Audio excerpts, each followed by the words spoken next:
Is right, Mike Hill. Mm. Celtics Knicks last night at the Garden, first game of the year. And look, Cerrone Battle making his brother from another debut. Cerrone What's up, with some work Sarone? for 98.5, the Sports Hub in Boston, does a podcast, been doing it for a long time. Look, Cerrone, I expected Jayson Tatum to do his thing. He did it. I expected the game to be close. Celtics-Knicks games are usually pretty good, come down to the wire. I did not expect Cerrone and Mike, I did not expect Mm. to see vintage Kristaps Porzingis putting up Mm-hmm. 30 points, blocking shots, popping threes. He made 4 threes, had 4 blocked shots. He was doing it. Cerrone, did you think you'd see that from Kristaps Porzingis last night? No, not at all. And I'm a fan, and I didn't expect him to do that. I don't think anybody expected him to do that. But I think it was a effort by the team and the coaching staff to get him involved early. He had 15, 16 points in the first quarter. And then at the end of the game, he essentially closed the Knicks out. He was the one that hit the big shots and hit the free throws and made some huge defensive plays for them. And the most encouraging thing for me was Tatum and Brown were looking for him in the last 2 minutes. They gave him the ball, which I'm like, okay, this is something I haven't seen before.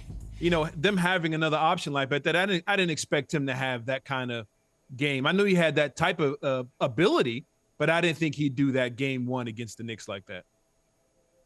Now, Being a what I Knicks didn't fan, see, I want to hear you, Mike, on this. Yeah, I was going to ask you a question, but you take it away. I was yeah. about to ask you No, something. no, no, no. Being a Knicks fan, I know what Kristaps Porzingis brought to the table. I saw the potential early on. The big question with Kristaps Porzingis is, can he stay healthy? He's never played more than 72 games in a season. If he can stay healthy, fellas, I want to break this down. Kristaps Porzingis is a better, if he can block shots like that, better version than they had when Robert Williams, when they lost Robert Williams. I thought that was going to be a big loss for them. I thought losing Marcus Smart was going to be a big loss for the Boston Celtics. Drew Holiday is everything defensively that Marcus Smart was, and plus he can play and knock down big shots when he needs to, and he can run the offense as well. Jayson Tatum playing at the MVP level. From what I saw last night, if this team can stay healthy, I don't care what Phoenix is doing in the West, Denver's doing, the Lakers, the Clippers, or whatever. Wait a minute. I'm telling you, from what I saw, and that was against my Knicks, and I was happy with what I saw with my Knicks. But Jayson Tatum playing at this level, I think he is going to win the MVP this year by far. Luka's going to have a better season, but because of the team aspect and the team success, I think Jayson Tatum's going to be given the MVP this year, which he'll deserve. But the Boston Celtics will finally get over that top because they've been close, as Jason just said, the last couple of years. They went to Game 7 of the Eastern Conference Finals, and this team is much better than it was last year. Yeah. Just your Now, thoughts. you said Tatum's going to win the MVP. I heard some dude on TikTok saying that the other day. Hot takes, follow brother from another on TikTok, Holly and Smith. Check it out. I said the same thing. That was one of my hot takes for the year. I said NBA MVP, Cerrone and Mike, and I said Finals MVP. Finals Yes. MVP, Jayson Tatum. Mm-hmm. But is that going too far, Cerrone? Do you see that? Do you think, is that in Tatum's bag where he could be MVP of the league? And do you think the Celtics are the number one title favorite, or do you give it to the defending champs, Nuggets? No, I mean, I think he's right on with that. Usually the MVP goes to the best player on the best team at the end of the season, end of the regular season.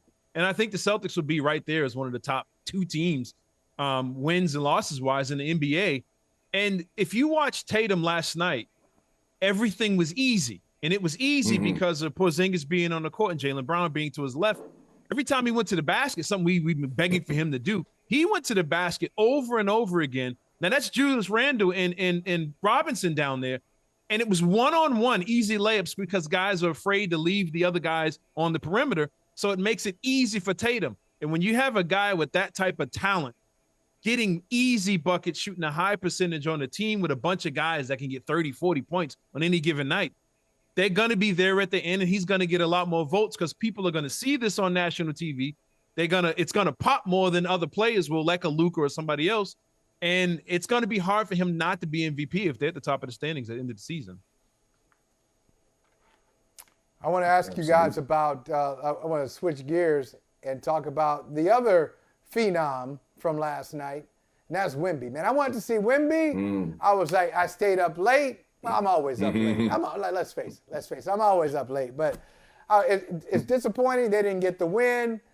But I'm on board. I'm on board. Now, I'm not saying like, oh, he's the best player in the world right now, but you can see the talent, the skills are obvious. His first basket in the NBA, this is such a 2023 story. Three-pointer. I know, right? Three-pointer. Yeah. Hey, thank you for watching Brother from Another. If you haven't hit that subscribe button, go ahead and do that now. Don't forget, you can catch us 3 to 4 weekdays on PeacockTV.com and on Sirius XM Channel 85.